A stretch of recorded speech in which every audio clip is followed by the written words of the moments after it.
श्री गोपाळ कृष्ण भगवान की जय। लीळा नंबर 183। नाथोबांकडून बाळंतपण।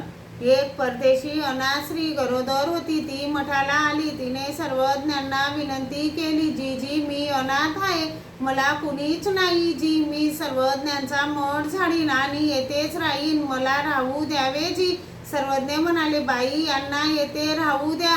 हो बाबा, असू द्या। मग ती मठ झाडायची, बाईसा तिला जेवू घालायची, ती कधी रे नायकाकडे कामे करायची, त्यांच्याकडे पण तिला जेवू घालायचे। असे तिचे 9 महिने भरले। सर्वज्ञ म्हणाले, बाई हिला भात देऊ नका। मग बाईसा तिला भात जेवायला देत नव्हत्या। एके दिवशी सर्वज्ञांना सकाळचा पूजावसर झाला। मग सर्वज्ञ फिरायला गेले। पुन्हा सर्वज्ञ मठाकडे आले तेव्हा दरवाजाजवळच्या ओसरीत तिची प्रसूती झालेली होती। पुढे लेकरू आषाढभूतपणे पाहत होते। सर्वज्ञांना पाहिले आणि दुःख करू लागली। जी आई बहीण नाही, बाप भाऊ नाही, कोणीच नाही जी, म्हणून दुःख करू लागली। सर्वज्ञ म्हणाले, बाई दुःख करू नका, आम्ही आहोत ना।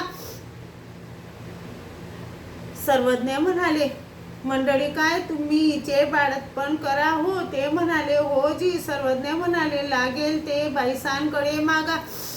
मग नाथोबांनी खाट घातली, बाळाची नाळ कापली, बाळ व बाळाच्या आईला खाटेवर निजवले,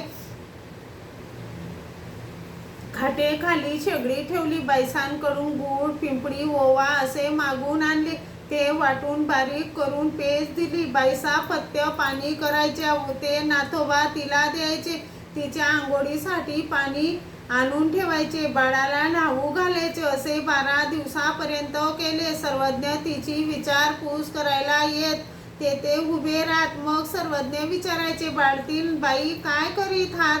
सर्वज्ञांच्या कृपा प्रसादाने सुखात आहे जी। खाटेवरूनच दोन्ही हात जोडायची। यावर सर्वज्ञांनी झाडीलेया पुसिलेया पशुचा दृष्टांत सांगितला।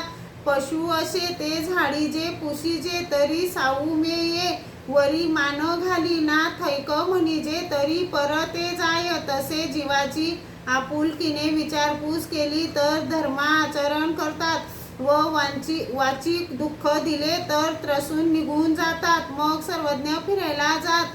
फिरून आल्यानंतरही असेच विचारायचे। असे बाळंतपण नाथोबांकडून करविले। सर्वज्ञ श्री चक्रधर स्वामी खूप दयाळू, मयाळू, कनवाळू, कृपाळू आहेत। ज्या जीवांना कोणी नाही त्या जीवांना स्वामी आधार देतात। श्री गोपाळ कृष्ण भगवान की